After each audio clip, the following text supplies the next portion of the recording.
जी welcome back class. अच्छा student, ऐसा है कि हमने अभी हमारा जो लेक्चर्स था वो ख़त्म। मोस्टली जो टॉपिक थे परचेज से रिलेटेड, सेल से रिलेटेड, मर्चेंडाइजिंग ट्रांजैक्शंस जो हैं उनको हम परपेचुअल और पीरियोडिक इन्वेंट्री सिस्टम ये ख़त्म हो चुका है। बस एक एडिशनल टॉपिक, एक स्पेशल जर्नल जो है हम उसकी अब बात करने जा रहे हैं। देखें पहले इसकी इंपॉर्टेंस समझ लें। स्पेशल जर्नल जस्ट एक अकाउंटिंग रिकॉर्ड या आपके पास एक डिवाइस भी इसको हम कह सकते हैं, that design to record a specific type of routine transaction quickly and efficiently. ठीक है, तो यहाँ पे देखें हम एक खुद से अपनी आसानी के लिए एक स्पेशल जर्नल बना लेते हैं, ठीक है, किसी भी चीज़ का। और वो स्पेशल जर्नल जो है वो हमारा हेल्प करता है, एक जो रूटीन ट्रांजैक्शन हो रही है उनको क्विकली उस पर लिखते रहते हैं, ठीक है, ताकि हमें एक एट द एंड जो एक समरी पता चलती जाए डेली बेसिस पे। ठीक है, तो it is an example of a cheque register in your personal cheque book. Just like आपके पास जो चेक बुक होती है ना, चेक बुक को जब भी आप किसी को चेक देते हैं, जो भी आपकी एक डिस्बर्समेंट कैश की अगर आपने देखनी है कि मैंने यार किस किस को किस किस तारीख में पैसे दिए हैं, ठीक है, तो उसको कैसे चेक करते हैं, तो हमारे पास हम मेंटेन करते हैं चेक बुक जो है ना, चेक बुक के साथ साथ जो है ना चेक रजिस्टर, ये हमारी चेक बुक के साथ एक छोटी सी स्लिप होती है, उस पर आप मेंशन कर देते हो। वो सिर्फ इसी वजह से ताकि हमें याद रहे कि हमने किसको कितनी पेमेंट की है और कौन सी डेट में की है। ठीक है, तो ये हमें एक कैलकुलेशन या एक एक्यूरेट इंफॉर्मेशन हमें दे रहा होता है फॉर फ्यूचर के लिए। ठीक है, तो बहुत सारे अभी but many special journal are highly automated. अब कुछ आपके पास ऑटोमेटेड भी डिवाइसेस जनरेट हो चुकी हैं पॉइंट ऑफ सेल में। ठीक है, पॉइंट ऑफ सेल टर्मिनल में वो कहता है that you see in a supermarket, in a large retail store. आपने देखा होगा ये डिवाइसेस जो हैं क्या करती हैं, आपकी जो भी ट्रांजैक्शंस हो रही होती हैं, जो सेल ट्रांजैक्शन हैं, ठीक है, and your related cost of goods sold quickly as a barcode merchandise can be passed over the scanner। जैसे ही प्रोडक्ट का आप होता है ना कि सेल के पॉइंट ऑफ व्यू से उसका बारकोड स्कैन करते हैं और बिल बनाते हैं और कस्टमर को देते हैं, तो बैकएंड पे प्रोग्रामिंग इस डिवाइस में ऑलरेडी हुई होती है कि वो एक तो सेल की ट्रांजैक्शन कर देता है, कौन सा आइटम कौन सी प्रोडक्ट ठीक है थी, और ये उसका बारकोड था वो सेल हो गई है, और बैकअप में कॉस्ट ऑफ गुड्स सोल्ड को भी मेंटेन कर रहा होता है कि हमारे पास कितनी हैं जो कि रह गई हैं। ठीक है, तो ये सारी चीज़ें जो हैं सिर्फ एक एफिशिएंट मोर अकाउंटिंग जो है उसको हम कैसे एफिशिएंट बना सकते हैं, तो उसके लिए जो है प्रोड्यूस की गई हैं। तो ये स्पेशल जर्नल का कॉन्सेप्ट ही ये था कि हम जो है एक स्पेशल जर्नल जो है डिफरेंट एडवांटेज लेने के लिए जो है ना हम बना लेते हैं। ठीक है, तो ये उसके जो एडवांटेज है ये यहाँ पे अब मेंशन है। ठीक है, आप देख सकते हैं just like faster and more efficiently जो है रिस्पॉन्स होगा। मैनी स्पेशल जर्नल में भी operation at a one time further increase the company ability to handle the large volume of the transaction। ठीक है, तो बहुत सारे स्पेशल जर्नल हम जो है ऑपरेशन के पॉइंट ऑफ वन टाइम बना लेते हैं, और उसके बाद जो है फर्दर उसमें जो भी इंक्रीज वगैरह करना होता है वो ट्रांजेक्शन उसमें हम करते रहते हैं। ठीक है, ऑटोमेशन में भी reduce the risk of error, और इसका ये बेनिफिट होता है कि ऑटोमेटेड जो आपके पास जो डिवाइसेज हैं उसमें जो है ना आपके रिस्क ऑफ एरर क्या होते हैं मिनिमाइज हम कर सकते हैं। जाहिर सी बात है जो सॉफ्टवेयर हम यूज करते हैं उनमें मेन एडवांटेज हमारे पास यही होता है। ठीक है, एक तो फास्टर होते हैं, एफिशिएंसी होती है, और उसमें क्या है रिस्क ऑफ एरर भी कम होते हैं। Employees maintain special generally do not need expertise in accounting. Accounting का एक्सपर्ट होना लाजमी नहीं है, एक सीधी सी समरी होती है जो कि आपको अगर बता दी जाए एक दफ़ा तो आप इजीली उसको करते रहेंगे। ठीक है, तो इसमें खास हमें कोई डेबिट क्रेडिट से क्या या बहुत बड़ी कोई रिपोर्टिंग सीखने की जरूरत नहीं है। ठीक है, recording of the transaction may be the automated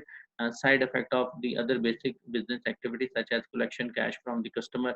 obviously बात है तो इनके साइड इफेक्ट्स भी आपके पास जो होते हैं, I mean it will be affected. ठीक है, तो हमारे पास जो कस्टमर हैं उनके पास कितने हमारे पैसे हैं, उनसे जो कलेक्शन करनी है, इन सारी चीज़ों को ये लिंक कर रहा होता है। ठीक है, तो ये हमारे पास अब तक जो डिस्कशन थी वो ख़त्म हुई। अब मैं आपको जो है समरी एक बताने जा रहा हूँ, हमने जो भी एक डिस्कस किया है आज के इस वीक में, ताकि आपकी एक अच्छी और अंडरस्टैंडिंग हो जाए। हम खुद से एक एग्जांपल ले लेते हैं, ठीक है, और उसको जो है थोड़ा सा डिस्कस करते हैं। ठीक है जी, चलें। आपके पास जो है ना अभी एक्सेल शीट जो है वो ओपन हम कर लेते हैं, ये आपके सामने है। हमने एक एग्जांपल की थी, ये बल्कि आपके जो मैंने ऑनलाइन लेक्चर दिया था वही है, लेकिन ये इसको रिकॉर्डिंग में मेंटेन कर रहा हूँ, ऐसे बच्चे जो ऑनलाइन लेक्चर नहीं ले सकते ताकि इसको वो देख लें। ठीक है, हमने बच्चों एग्जांपल ली थी कि यार हमने कोई ये 10 मॉनिटर वगैरह जो है हमने 5 मॉनिटर बल्कि हमने परचेज की हैं और एक मॉनिटर की कीमत जो है 5000 है। ये देखें 5 मॉनिटर परचेज किए हैं और 5000 का एक है, ठीक है। तो टोटल आपके पास जो बिल बना वो कितना है, 25000 बन गया, ठीक है। और इसमें जो है हम जिस भी कंपनी से परचेज कर रहे हैं वो हमें ऑफर कर रहा है 2/10। 2/10 मीन से 2% वो हमें डिस्काउंट देगा और 30 डे में हमें हर हाल में पेमेंट करनी है, ठीक है। अच्छा, अब इसमें देखें आप जो है 2/10 का मतलब क्या है, या 2% का मतलब 0.02 हो गया। अब ये आपके पास टोटल बिल है 0.20 है, 0.02 2% इसका लें तो 500 बनता है, ठीक है। 500 हमें डिस्काउंट मिलेगा अगर हम 10 दिन में पेमेंट दे देते हैं, ठीक है। तो नेट कॉस्ट मेथड की अगर हम बात करें तो अच्छा, बल्कि ये कि 24,500 आपको देना पड़ेगा, ठीक है, अगर हम ये अवेल करते हैं। तो हमने पढ़ा था अब तक जो है कि यार नेट कॉस्ट मेथड होता है और एक होता है ग्रॉस इनवॉइस मेथड, ये दो मेथड थे। अच्छा जी, अब इसमें देख लेते हैं। हाँ जी, पहली जो ट्रांजैक्शन है, पहला जो इवेंट है, इन्वेंटरी आपने परचेज की है। अच्छा, अब नेट कॉस्ट के केस में आप क्या लिखोगे, 24,500 हमने हम सोच लेते हैं कि हमने पहले ही क्या कर लिया है, हम डिस्काउंट लेंगे, ठीक है। अकाउंट पेबल विद जो है 24,500 और इन्वेंट्री, और जबकि in case of gross invoice आप क्या लिखोगे, 25,000 इधर लिख दोगे और 25,000 ही जो है क्रेडिट कर दोगे, क्योंकि इसमें हम नहीं सोच रहे होते हैं कि हमने डिस्काउंट लेना है, या अगर लेना भी है तो सिंपल हमारी पॉलिसी, हम ग्रॉस इनवॉइस मेथड यूज कर रहे हैं, ठीक है। अच्छा, अब आगे है कि 8 दिसंबर, 1 दिसंबर में ये आपने परचेजिंग की थी, 8 दिसंबर आ गया। इसका मतलब ये हुआ कि आप क्या कर रहे हैं, payment within a discount period दे रहे हैं। तो उस केस में अकाउंट पेबल में आपका 24,500 है, तो अकाउंट पेबल आपका क्या है, 24,500 डेबिट हो जाएगा। कैश आप दे रहे हैं 24,500, ठीक है, ये खत्म हो गया, ठीक होगी बात। अच्छा, अब इसी तरह से अगर मैं यहाँ पे बात करूँ, ठीक है, ग्रॉस इनवॉइस में, तो इसमें क्या है हमारे पास, अकाउंट पेबल तो क्या है, 25,000, वो तो आपको डेबिट करना है, ठीक है, खत्म करने के लिए उसके लेजर के इफेक्ट को। लेकिन डिस्काउंट भी तो अवेल करना है, 24,500 कैश आप दे रहे हो, तो जो 500 है इसको आपने क्या करना है, क्रेडिट करना है, और ये क्रेडिट क्या है, परचेज डिस्काउंट, ठीक है। परचेज डिस्काउंट गेन कर सकते हैं या नॉर्मल परचेज डिस्काउंट हम इसको लिख दें, डिस्काउंट टेकन कर सकते हैं, ठीक है। परचेज डिस्काउंट टेकन भी कर सकते हैं, सिंपल परचेज डिस्काउंट लिख सकते हैं, ठीक हो गया जी। ये यहाँ पे एक आपके पास ट्रांजैक्शन हो जाएगी ग्रॉस इनवॉइस में। यहाँ पे सिंपल ही रहेगा क्योंकि आपने ऑलरेडी कहा था, हमने लिख दिया, ठीक है। बट इन केस कि आपने अब क्या किया है, 15 दिसंबर में हम पेमेंट करने जा रहे हैं। अब ये 15 दिसंबर जो है हमारा शो कर रहा है पेमेंट को, तो अच्छा, अब इस केस में क्या हो गया, ठीक है, ये इट इज अ ड्यू, कि हमारी जो ड्यू 30 डेज थी अब उसके अंदर आ रहा है, ठीक है। जो डिस्काउंट पीरियड था उसको जो है हम पास कर चुके हैं, डिस्काउंट पीरियड, अब हमें डिस्काउंट नहीं मिलना। अब देखें हुआ क्या है, अकाउंट पेबल में आपने तो यहाँ इस केस में नेट कॉस्ट मेथड अगर आप यूज कर रहे थे तो आपके पास तो 24,500 था अकाउंट पेबल। अब लेट्स सपोज आप लिख देते हैं 24,500, जाहिर सी बात है उसमें तो उसके अकाउंट पेबल के लेजर में तो यही मेंशन है, ये आपने लिख दिया, लेकिन आपको कैश कितना देना पड़ रहा है, 25,000, ठीक है।